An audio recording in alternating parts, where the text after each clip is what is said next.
أعوذ بالله من الشيطان الرجيم.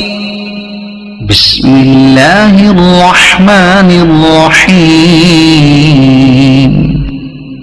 الحمد لله الذي أنزل على عبده الكتاب ولم يجعل له عوجا قيما لينذر بأسا شديدا من لدنه ويبشر المؤمنين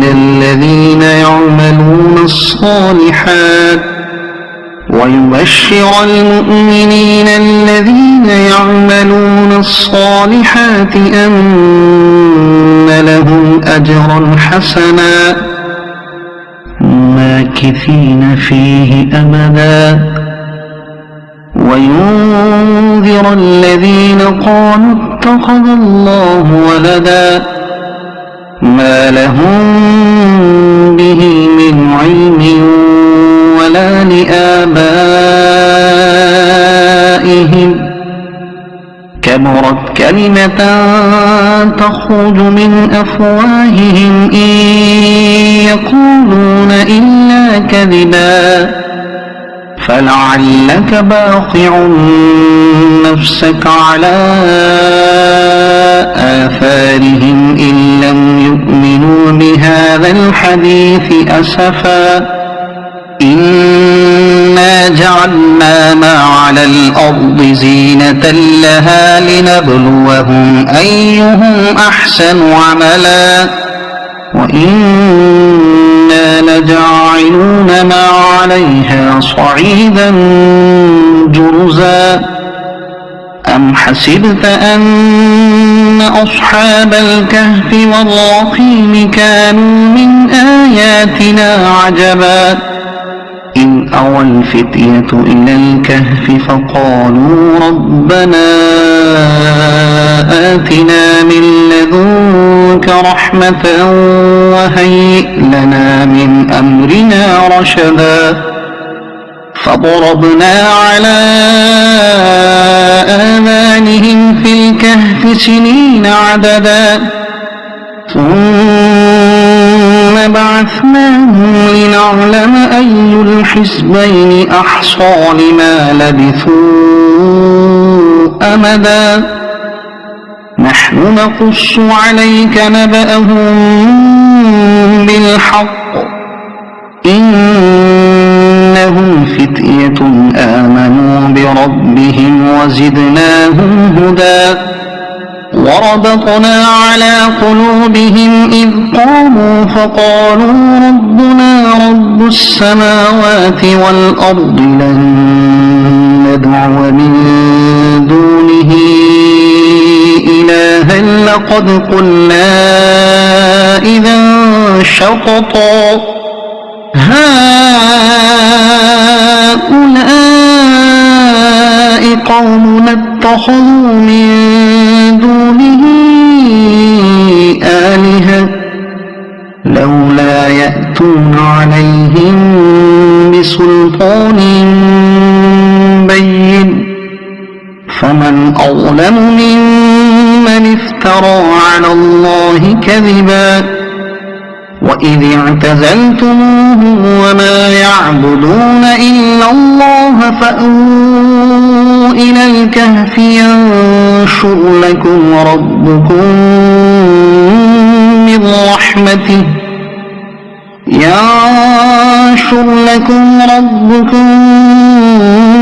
من رحمته ويهيئ لكم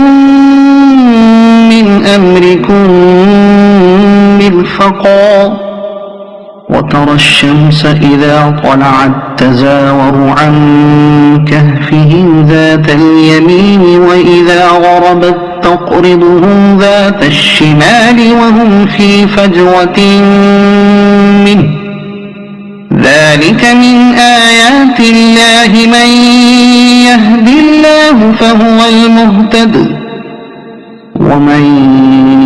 يضلل فلن تجد له وليا مرشدا وتحسبهم أيقاظا وهم ركود ونقلبهم ذات اليمين وذات الشمال وكلبهم باسط ذراعيه بالوصيد لو اطلعت عليهم لوليت منهم فرارا ولملئت منهم رعبا وكذلك بعثناهم ليتساءلوا بينهم قال قائل منهم كم لبثتم قالوا لبثنا يوما أو بعض يوم قالوا ربكم أعلم بما لبثتم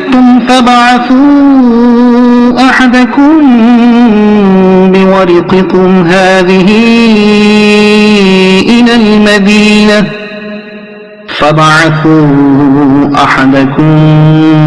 بورقكم هذه إلى المدينة فلينظر أيها أزكى طعاما فليأتكم برزق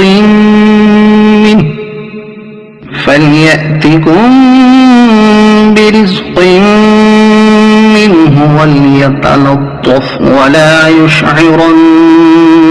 بكم أحدا إنهم إن يظهروا عليكم يرجموكم أو يعيدوكم في ملتهم ولن تفلحوا إذا أبدا وكذلك أعثرنا عليهم ليعلموا أن وعد الله حق وأن الساعة لا ريب فيها إذ يتنازعون بينهم أمرهم فقالوا ابنوا عليهم بنيانا ربهم أعلم بهم قال الذين غلبوا على أمرهم لنتخذن عليهم مسجدا سيقولون ثلاثة رابعهم كلبهم ويقولون خمسة سادسهم كلبهم رجما بالغيب ويقولون سبعة وثامنهم كلبهم قل ربي أعلم بعدتهم ما يعلمهم إلا قليل فلا تمار فيهم إلا مراء ظاهرا ولا تستفت فيهم منهم أحدا ولا تقولن لشيء إني فاعل ذلك غدا إلا أن يشاء الله واذكر ربك إذا نسيت وقل عسى أن يهديني ربي لأقرب من هذا رشدا ولبثوا في كهفهم 300 سنين وازدادوا 9 قل الله أعلم بما لبثوا له غيب السماوات والأرض أبصر به وأسمع ما لهم من دونه من ولي ولا يشرك في حكمه أحدا واتل ما أوحي إليك من كتاب ربك لا مبدل لكلماته ولن تجد من دونه ملتحدا واصبر نفسك مع الذين يدعون ربهم بالغداة والعشي يريدون وجهه ولا تعد عيناك عنهم تريد زينة الحياة الدنيا ولا تطع من أغفلنا قلبه عن ذكرنا واتبع هواه وكان أمره فرطا وقل الحق من ربكم فمن شاء فليؤمن ومن شاء فليكفر إنا أعتدنا للظالمين نارا أحاط بهم سرادقها وإن يستضيفوا يغاثوا بماء كالمهل يشوي الوجوه بئس الشراب وساءت مرتفقا إن الذين آمنوا وعملوا الصالحات إنا لا نضيع أجر من أحسن عملا أولئك لهم جنات عدن تجري من تحتهم الأنهار يحلون فيها من أساور من ذهب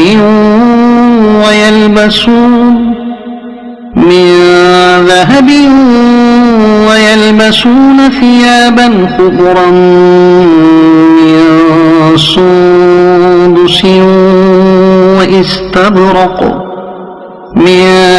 سندس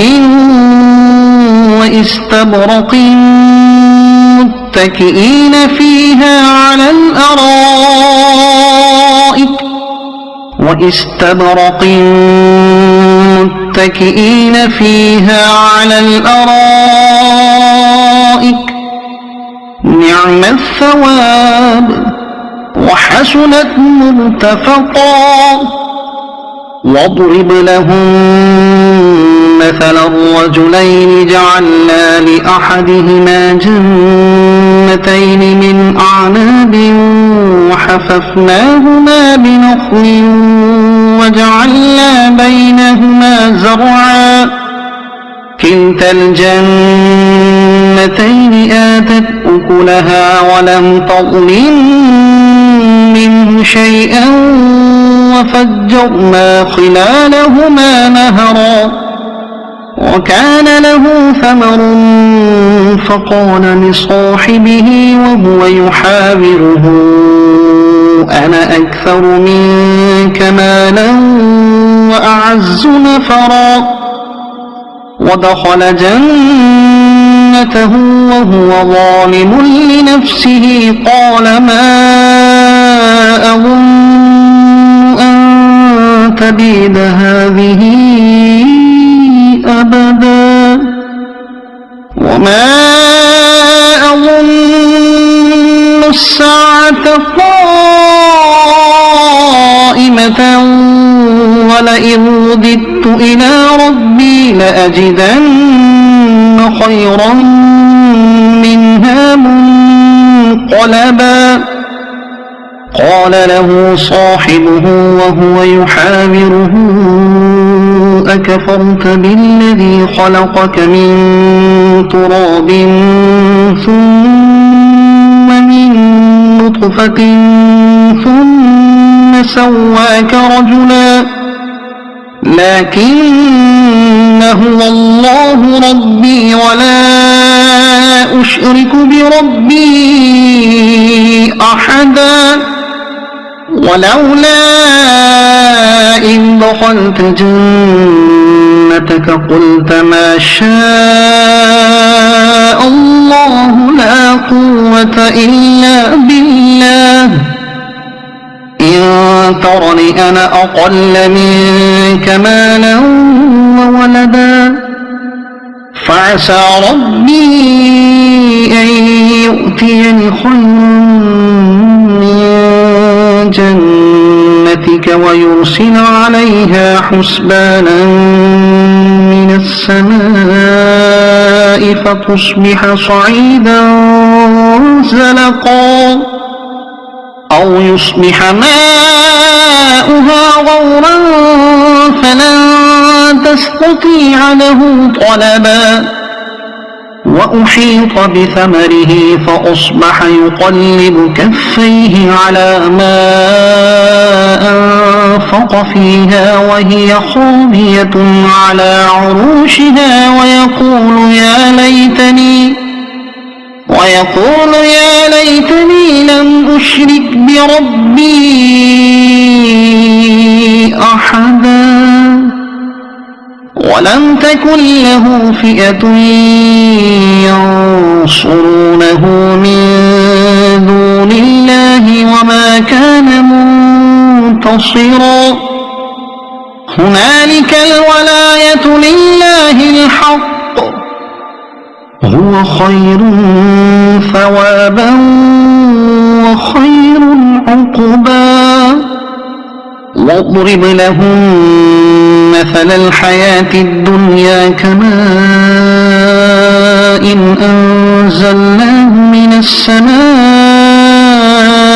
فاختلط به نبات الأرض فأصبح هشيما تذروه الرياح وكان الله على كل شيء مقتدرا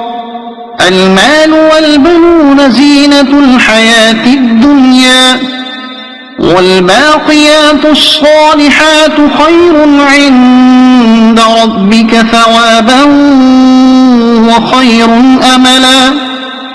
ويوم نسير الجبال وترى الأرض بارزة وحشرناهم فلم نغادر منهم أحدا وعرضوا على ربك صفا لقد جئتمونا كما خلقناكم أول مرة بل زعمتم أن لن نجعل لكم موعدا ووضع الكتاب فترى المجرمين مشفقين مما فيه ويقولون يا ويلتنا ما لهذا الكتاب لا يغادر صغيرة ولا كبيرة إلا أحصاها ووجدوا ما عملوا حاضرا ولا يظلم ربك أحدا وإذ قلنا للملائكة اسجدوا لآدم فسجدوا إلا إبليس كان من الجن ففسق عن أمر ربه أفتتخذونه وذريته أولياء من دوني وهم لكم عدو بئس للظالمين بدلا ما أشهدتهم خلق السماوات والأرض ولا خلق أنفسهم وما كنت متخذ المضلين عضدا ويوم يقول نادوا شركائي الذين زعمتم فدعوهم فلم يستجيبوا لهم وجعلنا بينهم موبقا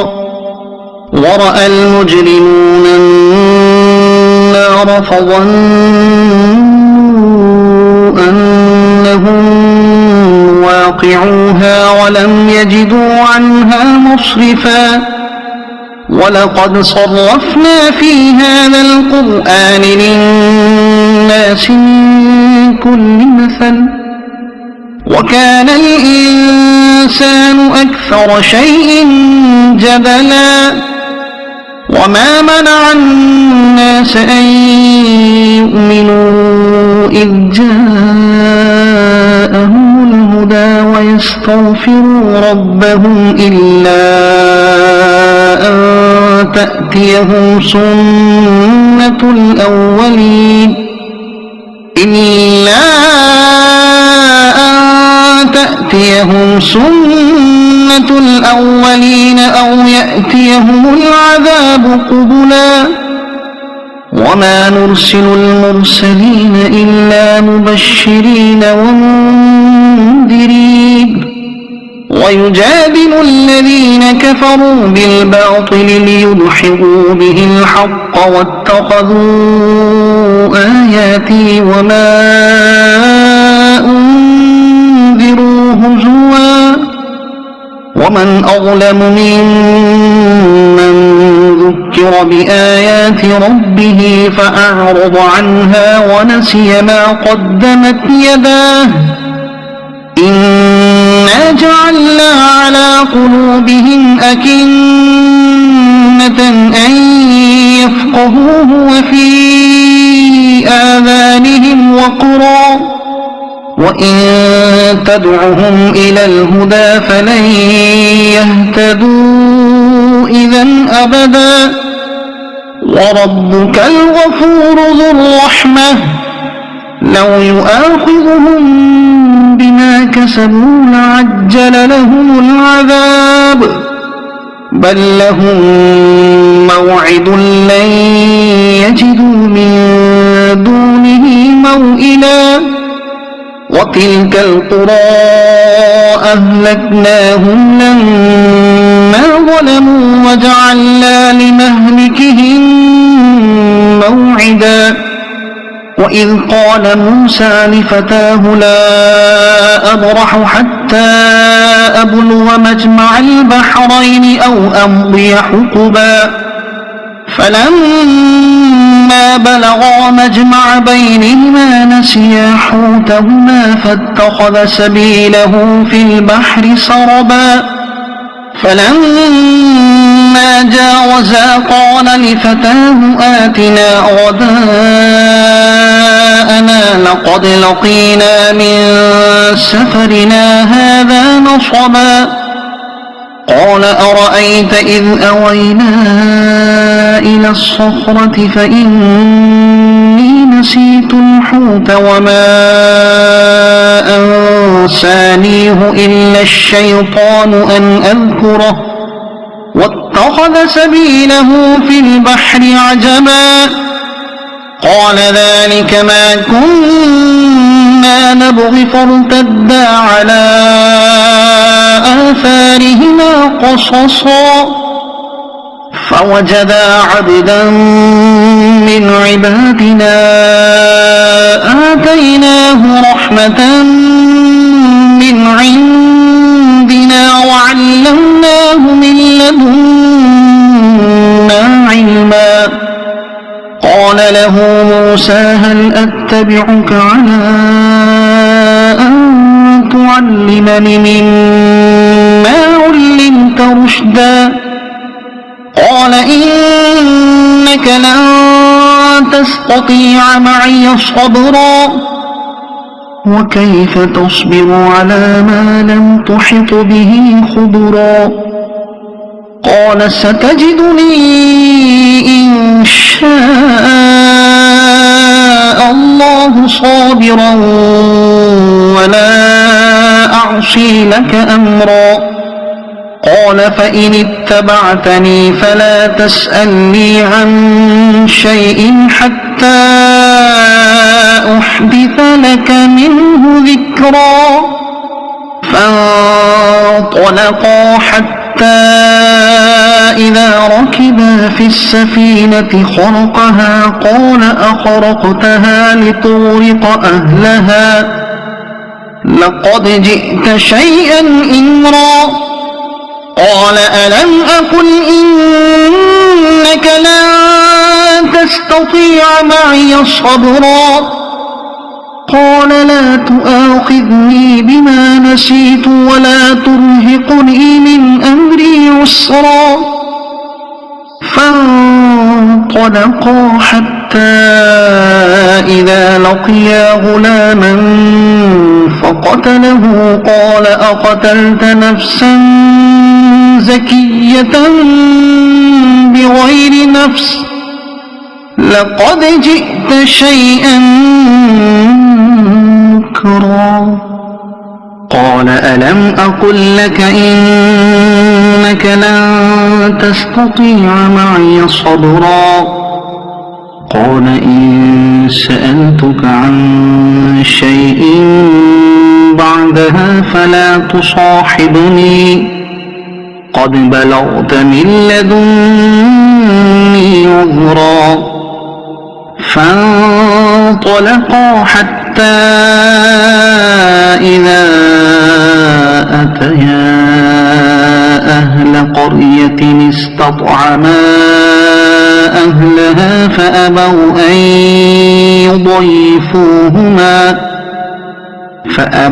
أن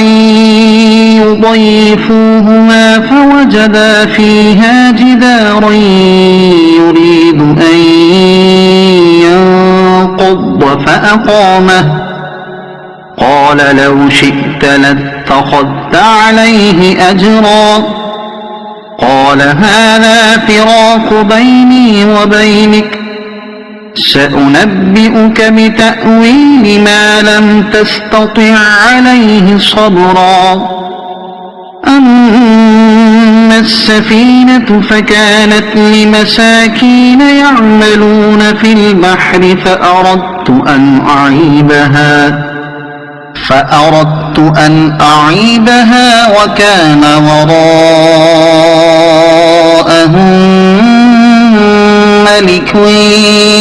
يأخذ كل سفينة غصبا وأما الغلام فكان أبواه مؤمنين فخشينا أن يرهقهما طغيانا وكفرا فأردنا أن يبدلهما ربهما خيرا منه زكاة وأقرب رحما وأما الجدار فكان لغلامين يتيمين في المدينة وكان تحته كنز لهما وكان أبوهما صالحا فأراد ربك أن يبلغا أشدهما ويستخرجا كنزهما رحمة من ربك وما فعلته عن أمري ذلك تأويل ما لم تستطع عليه صبرا ويسألونك عن ذي القرنين قل سأتلو عليكم منه ذكرا إنا مكنا له في الأرض وآتيناه من كل شيء سببا فأتبع سببا إنا مكنا له في الأرض وآتيناه من كل شيء سببا فأتبع سببا حتى إذا بلغ مغرب الشمس وجدها تغرب في عين حمئة ووجد عندها قوما قلنا يا ذا القرنين إما أن تعذب وإما أن تتخذ فيهم حسنا قال أما من ظلم فسوف نعذبه ثم يرد إلى ربه فيعذبه عذابا نكرا وأما من آمن وعمل صالحا فله جزاء الحسنى وسنقول له من أمرنا يسرا ثم أتبع سببا حتى إذا بلغ مطلع الشمس وجدها تطلع على قوم لم نجعل لهم من دونها سترا كذلك وقد أحطنا بما لديه خبرا ثم أتبع سببا حتى إذا بلغ بين السدين وجد من دونهما قوما لا يكادون يفقهون قولا قالوا يا ذا القرنين إن يأجوج ومأجوج مفسدون في الأرض فهل نجعل لك خرجا على أن تجعل بيننا وبينهم سدا قال ما مكني فيه ربي خير فأعينوني بقوة أجعل بينكم وبينهم ردما آتوني زبر الحديد حتى إذا ساوى بين الصدفين قال انفخوا حتى إذا جعله نارا قال آتوني أفرغ عليه قطرا فما استطاعوا أن يظهروه وما استطاعوا له نقبا قال هذا رحمة من ربي فإذا جاء وعد ربي جعله دكاء وكان وعد ربي حقا وتركنا بعضهم يومئذ يموج في بعض ونفخ في الصور فجمعناهم جمعا وعرضنا جهنم يومئذ للكافرين عرضا الذين كانت أعينهم في غطاء عن ذكري وكانوا لا يستطيعون سمعا أفحسب الذين كفروا أن يتخذوا عبادي من دوني أولياء إنا أعتدنا جهنم للكافرين نزلا قل هل ننبئكم بالأخسرين أعمالا الذين ضل سعيهم في الحياة الدنيا وهم يحسبون أنهم يحسنون صنعا أولئك الذين كفروا بآيات ربهم ولقائه فحبطت أعمالهم فلا نقيم لهم يوم القيامة وزنا ذلك جزاؤهم جهنم بما كفروا واتخذوا آياتي ورسلي هزوا إن الذين آمنوا وعملوا الصالحات كانت لهم جنات الفردوس نزلا خالدين فيها لا يبغون عنها حولا قل لو كان البحر مدادا لكلمات ربي لنفد البحر قبل أن تنفد كلمات ربي ولو جئنا بمثله مددا قل إنما أنا بشر مثلكم يوحى إلي أنما إلهكم إله